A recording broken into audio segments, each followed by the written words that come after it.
Imagine um mundo sem lágrimas, sem morte, sem dor, onde a luz de Deus brilha eternamente e a presença dele é a sua realidade constante. Não é um sonho distante, não é uma utopia inalcançável criada pela mente humana. É a promessa final da Bíblia, a visão mais gloriosa do futuro que nos espera, um futuro tão real e tangível quanto o ar que respiramos. Prepare-se para desvendar Apocalipse 21 e 22, a culminação de todo o plano de Deus para a humanidade. Vivemos em um mundo marcado pela impermanência, pela dor que insiste em nos acompanhar, pelas perdas que nos dilaceram a alma e pela constante sensação de que algo está fundamentalmente errado. Olhamos para as notícias, para as nossas próprias vidas, e vemos a fragilidade, a injustiça, a doença e a morte. É fácil sentir-se exausto, desiludido, talvez até desesperançoso diante de tanta tribulação. Mas o que aconteceria se você soubesse que no final das contas, tudo isso tem um propósito, que a história não termina com o sofrimento, mas com uma vitória esmagadora e uma restauração inimaginável? Foi exatamente essa a mensagem que o apóstolo João recebeu há quase 2000 anos, exilado na ilha de Patmos. Em meio à perseguição brutal contra os cristãos, sob o jugo de um império romano impiedoso, João foi agraciado com uma revelação que transcende o tempo e o espaço. O livro de Apocalipse, muitas vezes mal compreendido e temido, não é apenas um livro de juízos e advertências. Ele é, acima de tudo, um livro de esperança. É a garantia divina de que o mal não terá a última palavra, que a justiça prevalecerá e que a glória de Deus irromperá de uma forma que transformará toda a existência. João viu além das nuvens escuras de sua época. Ele viu o fim da história como a conhecemos e o glorioso começo de uma nova era. Sua visão não era de uma fuga da realidade, mas de uma transformação radical da própria realidade. Ele testemunhou a consumação do plano redentor de Deus, a reversão de todas as maldições do Éden, a cura de todas as feridas da humanidade. É uma promessa que ecoa desde os primeiros capítulos de Gênesis, quando a criação foi perfeita, até os profetas que sonharam com novos céus e nova terra.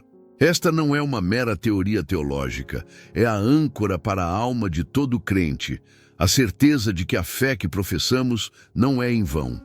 Mas como será essa nova realidade? O que significa viver em um mundo onde Deus será tudo em todos? E mais importante, como essa visão pode transformar a sua vida hoje? A visão se desenrola diante dos olhos de João, e com ela, uma revelação que redefine a própria esperança. Após a destruição do mal, da morte e do inferno, após o juízo final, o apóstolo exilado em Patmos testemunha algo extraordinário. Vi novo céu e nova terra, pois o primeiro céu e a primeira terra passaram, e o mar já não existe. Apocalipse 21, 1, ARC. Esta não é uma mera reforma, mas uma recriação radical.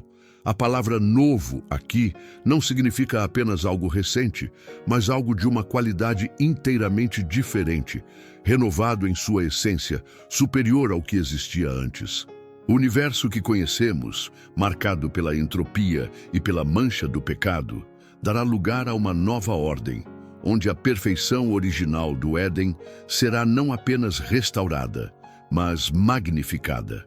A ausência do mar, para o povo antigo, muitas vezes um símbolo de caos, de forças indomáveis e de separação, sugere um mundo de perfeita paz e unidade, sem barreiras ou ameaças. E então, a cena se torna ainda mais gloriosa. Vi a cidade santa, a nova Jerusalém, que descia do céu da parte de Deus, ataviada como uma noiva adornada para o seu esposo. Apocalipse 21, 2, ARC.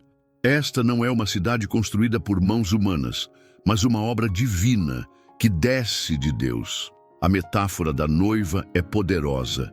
Ela evoca pureza, beleza, expectativa e a consumação de um relacionamento. A Nova Jerusalém é a igreja glorificada, o povo de Deus de todas as épocas e lugares, finalmente unido ao seu Cordeiro Jesus Cristo. É a habitação de Deus, não um templo físico, mas a própria presença divina que se manifesta de forma plena e íntima entre os homens. O que se segue é a promessa mais reconfortante de toda a Escritura. E ouvi uma grande voz do céu que dizia: Eis aqui o tabernáculo de Deus com os homens, pois com eles habitará, e eles serão o seu povo, e o mesmo Deus estará com eles, e será o seu Deus. E Deus limpará de seus olhos toda lágrima, e não haverá mais morte, nem pranto, nem clamor, nem dor, porque já as primeiras coisas são passadas. Apocalipse 21, 3, 4, ARC. Esta é a reversão completa da maldição do pecado que entrou no mundo em Gênesis 3. A separação, a dor do parto, o suor do trabalho, a morte, tudo isso será desfeito. Cada lágrima, cada suspiro de dor, cada luto será enxugado pela própria mão de Deus. A comunhão perfeita com o Criador, perdida no Éden, será restaurada e eternizada. Esta é a promessa de um futuro onde a plenitude da vida é a norma e a presença de Deus é a fonte de toda a alegria e consolo. A descrição da Nova Jerusalém continua com detalhes que beiram o indescritível, pintando um quadro de beleza e santidade incomparáveis. A cidade tem a glória de Deus. Seu brilho é como o de uma pedra preciosíssima, como jaspe cristalino. Seus muros são altos e seguros, com 12 portas, cada uma feita de uma única pérola, e em cada porta um anjo. Nas portas estão escritos os nomes das 12 tribos de Israel, e nos 12 fundamentos do muro, os nomes dos 12 apóstolos do Cordeiro. Apocalipse 21, 12, 14. Esta arquitetura simbólica revela a continuidade do plano de Deus através da história, unindo o Antigo e o Novo Testamento, Israel e a Igreja, em uma única e gloriosa realidade. A cidade é um cubo perfeito, com 12.000 estádios de comprimento, largura e altura, o que sugere perfeição e totalidade, remetendo ao Santo dos Santos do templo terrestre, mas em uma escala cósmica. Mas talvez o aspecto mais revolucionário da Nova Jerusalém seja a ausência de um templo físico. João escreve: E nela não vi templo, porque o Senhor Deus Todo-Poderoso e o Cordeiro são o seu templo. Apocalipse 21, 22, ARC. Durante séculos, o templo em Jerusalém foi o centro da adoração judaica, o lugar da presença de Deus. No entanto, na Nova Jerusalém, a presença de Deus é tão onipresente, tão íntima e direta, que não há necessidade de uma estrutura separada para contê-la. Deus e o Cordeiro são o templo, significando que o acesso a ele é total, irrestrito, sem véus ou intermediários. Essa é a consumação da obra de Cristo, que abriu o caminho para que pudéssemos nos achegar a Deus com confiança. Da mesma forma, a cidade não precisa de sol nem de lua para brilhar, porque a glória de Deus a ilumina e o Cordeiro é a sua lâmpada. Apocalipse 21, 23, ARC. A luz física que regula nossos dias e noites será substituída pela luz divina, que é constante, perfeita e plena. Não haverá mais escuridão, nem física nem espiritual. A glória de Deus será a única fonte de iluminação, um testemunho de sua soberania e de sua presença radiante. E as portas da cidade nunca se fecharão de dia, pois ali não haverá noite. As nações andarão à sua luz e os reis da terra trarão a ela a sua glória. Contudo, nela não entrará coisa alguma que contamine e cometa abominação e mentira, mas somente os que estão inscritos no livro da vida do Cordeiro. Apocalipse 21, 27, ARC. A santidade é a marca registrada deste novo mundo. Nada que seja impuro ou que se oponha a Deus poderá habitar ali. O capítulo 22 aprofunda ainda mais essa visão de vida abundante. João vê o rio puro da água da vida, claro como cristal, que procedia do trono de Deus e do Cordeiro. Apocalipse 22, 1-AS. Este rio não é apenas uma fonte de hidratação, mas um símbolo da própria vida de Deus, fluindo livremente para sustentar e revigorar. É a provisão divina, constante e inesgotável, que garante a vitalidade eterna. E em ambas as margens do rio está a árvore da vida, a mesma árvore que foi proibida ao homem após a queda em Gênesis. Agora ela está novamente acessível, que produz 12 frutos, dando seu fruto de mês em mês, e as folhas da árvore são para a saúde das nações. Apocalipse 22, 2-AS. A árvore da vida simboliza a restauração completa do acesso à vida eterna e à plenitude da comunhão com Deus. Suas folhas para a cura das nações sugerem que mesmo em um estado glorificado, haverá uma provisão contínua de bem-estar e vitalidade. E a promessa final: e ali nunca mais haverá maldição contra alguém. E nela estará o trono de Deus e do Cordeiro, e os seus servos o servirão.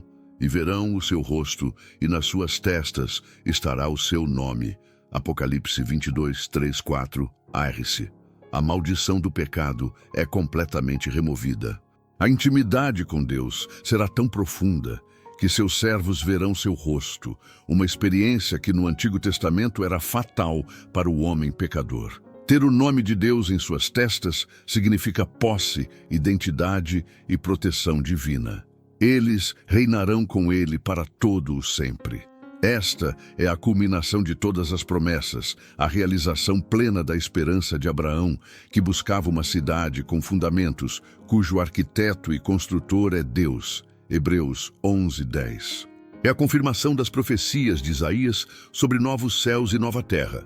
Isaías 65, 17, 25. E a certeza de 2 Pedro 3:13. Mas nós, segundo a sua promessa, aguardamos novos céus e nova terra, em que habita a justiça. Esta visão não é um escape da realidade, mas a promessa de uma realidade superior, onde a justiça, a paz e a presença de Deus são absolutas. Mas como essa grandiosa visão pode impactar a sua vida hoje, enquanto ainda vivemos neste primeiro céu e primeira terra? A grandiosa visão do novo céu e da nova terra, da nova Jerusalém que desce de Deus, não é apenas um espetáculo para o futuro distante. É uma verdade transformadora que deve moldar cada aspecto da nossa vida hoje.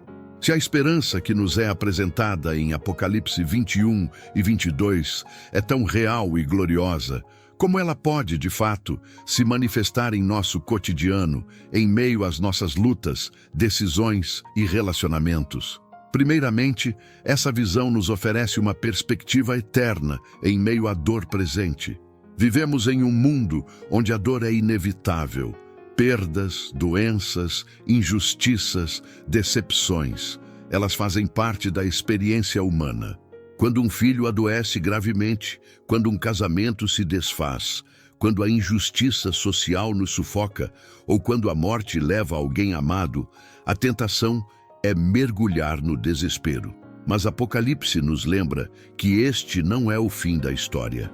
A promessa de que Deus enxugará toda lágrima, que não haverá mais morte, nem pranto, nem dor, é um bálsamo para a alma ferida. Não anula a dor do presente, mas a contextualiza. Ela nos dá a força para suportar, para perseverar, sabendo que a nossa dor é temporária, mas a glória que nos espera é eterna. Imagine, por exemplo, um pai que perdeu um filho.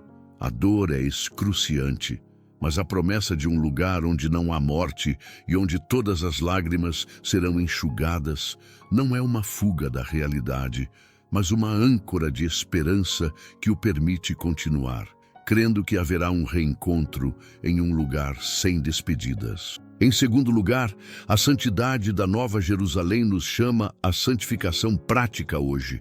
Lemos que nela não entrará coisa alguma que contamine e cometa abominação e mentira, mas somente os que estão inscritos no livro da vida do Cordeiro. Apocalipse 21, 27. Se somos cidadãos dessa cidade celestial, se nosso nome está escrito no livro da vida, então nossa vida presente deve refletir os valores e a pureza desse reino. Isso significa uma busca ativa pela santidade em todas as áreas. Como lidamos com a tentação de mentir para obter vantagem no trabalho? Como resistimos à fofoca que destrói reputações? Como cultivamos a pureza em nossos pensamentos e ações em um mundo saturado de impureza? A visão da Nova Jerusalém nos lembra que a santidade não é um fardo, mas um convite a viver de acordo com a nossa verdadeira identidade em Cristo, preparando-nos para a plena comunhão com Ele. Além disso, essa esperança nos impulsiona a viver como embaixadores do reino que virá. Se a glória de Deus é a luz da Nova Jerusalém, e se as nações andarão à sua luz, então nós, que já experimentamos um vislumbre dessa luz, somos chamados a refleti-la neste mundo. Isso se traduz em amar o próximo de forma sacrificial, buscar a justiça para os oprimidos, ser voz para os que não têm voz. Quando vemos a corrupção, a miséria, a violência, não podemos simplesmente nos conformar. A visão de um mundo onde a justiça habita nos motiva a ser agentes de transformação, a semear a esperança do reino em cada interação, em cada decisão, em cada ato de serviço. Pense em como você trata seu vizinho, seu colega de trabalho, ou mesmo um estranho na rua. A forma como você interage com o mundo deve ser um testemunho vivo da esperança que você carrega. A ausência de templo físico e a presença direta de Deus na Nova Jerusalém também nos ensinam sobre a intimidade com Deus agora. Não precisamos esperar pelo novo céu e nova terra para ter acesso irrestrito ao Pai. Através de Cristo, o véu foi rasgado. Podemos nos achegar ao trono da graça com confiança. Hebreus 4,16. A aplicação prática disso é uma vida de oração constante, de meditação na palavra, de busca pela presença de Deus em todos os momentos. Não se trata de rituais vazios, mas de um relacionamento vivo e dinâmico com o Criador. Cultive essa intimidade hoje, pois ela é um prelúdio da comunhão perfeita que teremos na eternidade. Finalmente, a visão do rio da água da vida e da árvore da vida nos lembra da provisão e sustento divinos. Em um mundo de escassez e incertezas, a promessa de vida abundante e cura contínua é um lembrete de que Deus é a nossa fonte inesgotável. Isso nos encoraja a confiar nele em todas as circunstâncias, a não nos desesperarmos diante das dificuldades financeiras, dos desafios de saúde ou das crises existenciais. A fé não é a ausência de problemas, mas a certeza de que temos um Deus que provê, que sustenta e que nos conduzirá à plenitude da vida. Que a esperança do novo céu e da nova terra nos encha de uma esperança inabalável e nos motive a viver cada dia com propósito eterno. Que possamos, a cada amanhecer, ansiar pela vinda do nosso Senhor, buscando a santidade e a justiça, pois a promessa é certa.